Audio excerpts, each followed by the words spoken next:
నమస్తే welcome to today news. Karimnagar లోని Vageshwari degree college లో ఏర్పాటు చేసిన సభలను ఉద్దేశించి నర్సిరెడ్డి ప్రసంగించారు.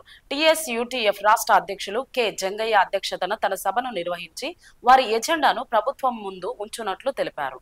కార్పొరేట్ విద్యా వ్యాపారానికి చేస్తున్నటువంటి రియల్ ఎస్టేట్ వ్యాపార విచ్చేస్తున్న వ్యక్తులను కాకుండా ఎమ్మెల్సీ ఎన్నికల్లో తన ద్వారా విద్యార్థులందరికీ ఉచిత విద్య అందించేందుకు కృషి చేస్తానని తన ప్రసంగంలో తెలియజేశారు.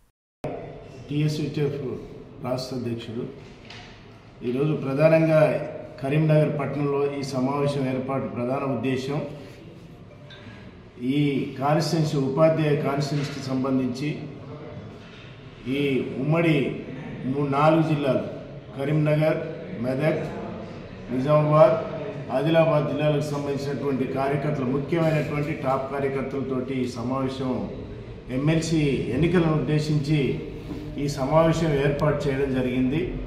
ప్రధానంగా తెలంగాణ రాష్ట్రంలో పెద్ద సంఘంగా ఉన్నటువంటి టీఎస్యూటీఎఫ్ సంఘం ఈరోజు ఈ కాన్స్టిట్యున్సీలో కూడా గతంలో నల్లగొండ ఆ కాన్స్టిట్యున్సీలో టీచర్ ఎమ్మెల్సీగా కొనసాగుతున్నారు.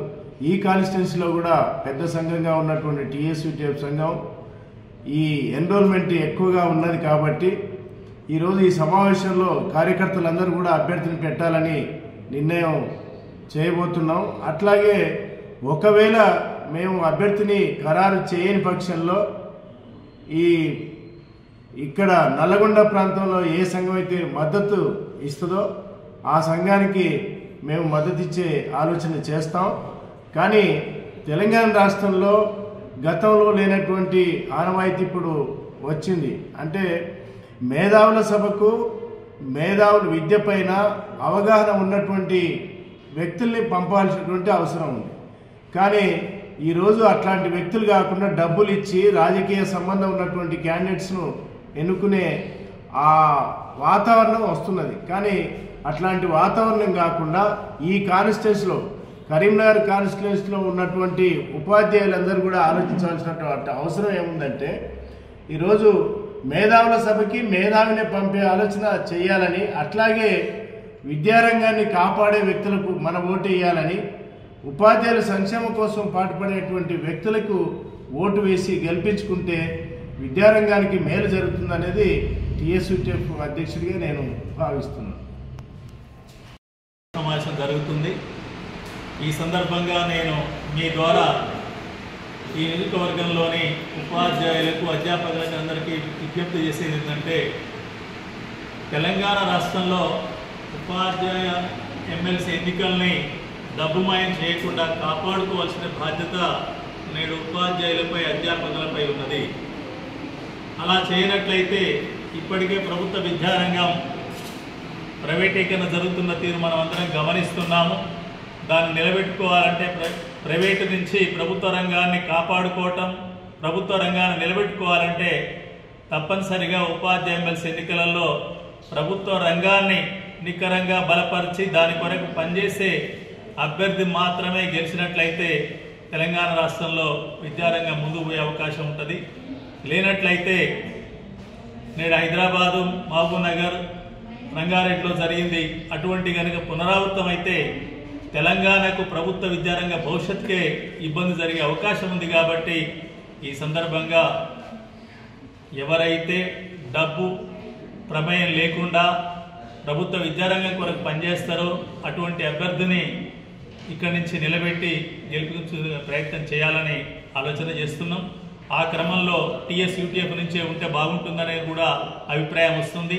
అన్నింటి పరిగణలోకి తీసుకొని ముందుకెళ్తాం. ఇదే సందర్భంలో తెలంగాణ రాష్ట్ర ప్రభుత్వం మాటల్లో మాత్రం చాలా మేరకు బాగా చేస్తామనే అభిప్రాయాన్ని కలిగించింది. కానీ ఇప్పటికి కూడా కలిగిస్తుంది. నిన్న కూడా 14 నవంబర్ పిల్లల దినోత్సవం సందర్భంగా ఎల్బీ స్టేడియంలో గౌరవ ముఖ్యమంత్రి గారు మాట్లాడుతూ తెలంగాణ రాష్ట్రంలో ప్రభుత్వ విద్యారంగాన్ని అభివృద్ధి చేయడానికి కట్టుబడి ఉన్నట్టే చెప్పారు. ఆ అంశాన్ని పరిగణలోకి తీసుకున్నట్లయితే ముందుగా ఉద్యోగులు, ఉపాధ్యాయుల యొక్క సమస్యల పరిష్కారం ప్రధానంగా తీసుకొని మనకు 4 లేదా 5 డిఏలు ఇవ్వాల్సి ఉంటే ఒక డిఏ మాత్రమే ఇచ్చి మిగతా డిఏలు మార్చి తర్వాత చూద్దామంటే సరి అయింది కాదు. వెంటనే దానిపై పునరాలోచన చేయాలి.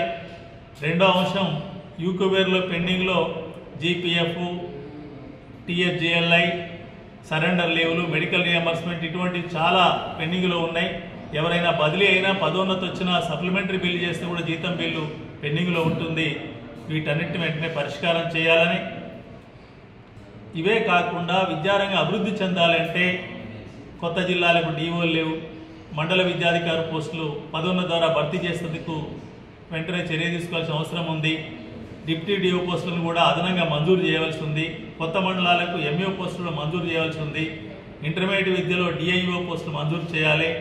వీటన్నిటిపై తక్షణ నిర్ణయం తీసుకొని, అది పెద్ద ఆర్థికంగా కోట్ల కొద్ది వేల కోట్లుగా అయ్యేది కాదు, 100 కోట్లలోనే, అది 100 కోట్లు కూడా కాదు, 10-20 కోట్లు కనుక అదనంగా కేటాయిస్తే ఈ సూపర్వైజరీ పోస్ట్ అన్నిటి కూడా భర్తీ చేసే అవకాశం ఉంటుంది. అందుకొరకు సరైన నిర్ణయం తీసుకొని ముందుకు వెళ్ళాలి. దాంతోపాటు ప్రధానంగా ఈ బీసీ కులగణన విషయంలో ప్రైమరీ టీచర్లకు మాత్రమే వేసి వారికి ఇబ్బంది పెడుతున్నట్టు కనిపిస్తుంది. దీనిపై సానుకూలంగా పరిశీలించి గణన త్వరగా పూర్తయ్యేటట్టు చూసుకోవాలి. ఏ పాఠశాల కూడా ఇబ్బంది జరగకుండా సరైన రీతిలో ముందుకెళ్లాలని చెప్పి ఈ సందర్భంగా కోరుతున్నాం.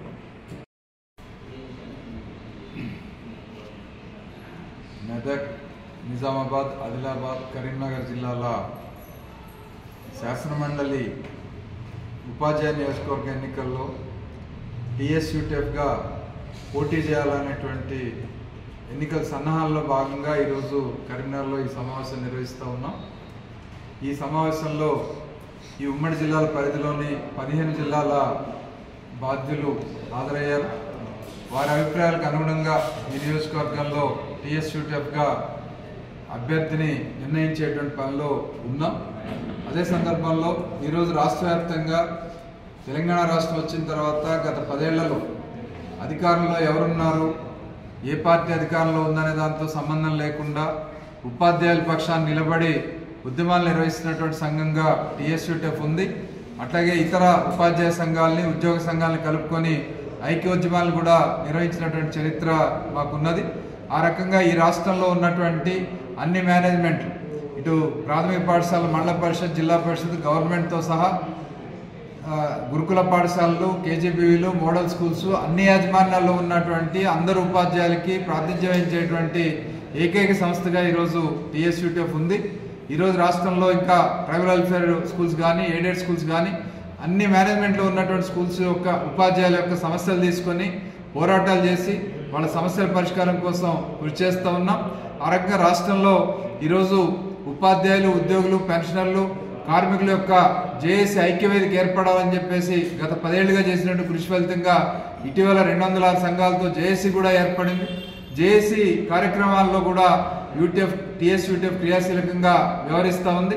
మరి ఆ క్రమంలో ఈరోజు కొత్తగా ఎన్నికైనటువంటి రాష్ట్ర ప్రభుత్వం ఈ 10 నెలల కాలంలో చూసినప్పుడు చేసిన వాగ్దానాల్లో నెల మొదటి తేదీని జీతాలు ఇస్తా ఉన్నారు, సంతోషం. అయితే సగం మందికే వస్తూ ఉన్నాయి. ఇంకా మిగిలిన సగం మందికి కూడా జీతాలు నెల మొదటి తేదీని ఇవ్వాల్సినటువంటి బాధ్యత ఈ ప్రభుత్వం మీద ఉంది. దాంతోపాటు వాళ్ళ మోడల్ స్కూల్స్ కానీ, రెసిడెన్షియల్ స్కూల్స్ కానీ వీళ్ళందరూ కేజీబీలు 010 హెడ్ ఆఫ్ అకౌంట్లో శాలరీస్ ఇవ్వాల్సినటువంటి అవసరం ఉంది. అట్లాగే గురుకులాలు, కేజీబీలు, మోడల్ స్కూల్స్ అందరికీ హెల్త్ కార్డ్స్ ఇవ్వాల్సినటువంటి బాధ్యత ఈ ప్రభుత్వం మీద ఉంది.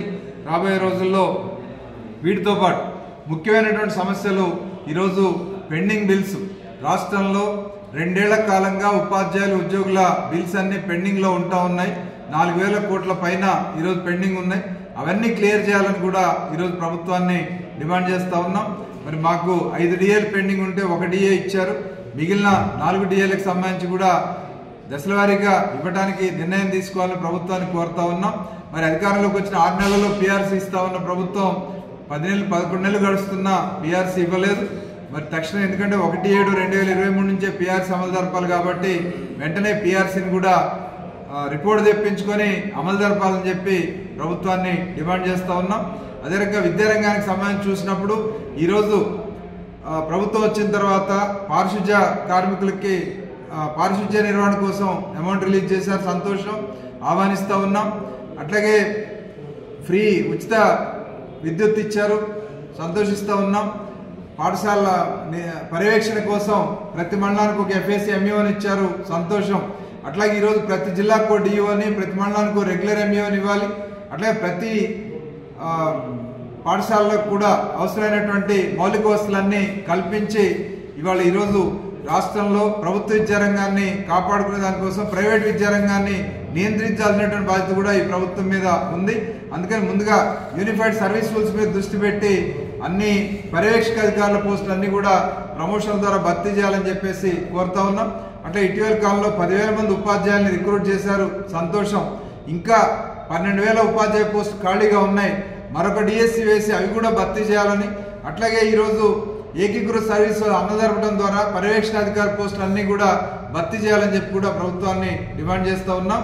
ఈ సందర్భంలోనే మరి ఈ నియోజకవర్గం నుంచి మేము ఒక సమర్థవంతమైనటువంటి మంచి అభ్యర్థిని యూటీఎఫ్ పక్షాన నిలబెట్టి ఎన్నికల్లో గెలిపించుకునే దానికోసం డబ్బు ఇతరత్ర ప్రభావాలు లేకుండా ఒక నిర్కార్సైనటువంటి నిజాయితీ పడైనటువంటి అభ్యర్థిని ఇవాళ ఏదైతే ఎమ్మెల్సీలకి రోల్ మోడల్గా నల్గొండ నియోజకవర్గం నుంచి గత 5.5 ఏళ్లుగా మా ఎమ్మెల్సీ నర్సిరెడ్డి గారు పనిచేస్తున్నారు, అదే పద్ధతిలో పనిచేయగలిగినటువంటి విలువలు కలిగినటువంటి అభ్యర్థిని ఈ నియోజకవర్గం నుంచి నిలబెట్టే దానికోసం మేము ఆలోచన చేస్తూ ఉన్నాం. ఈ సమావేశం అనంతరం ఆ నిర్ణయాన్ని మేము త్వరలోనే ప్రకటిస్తాం.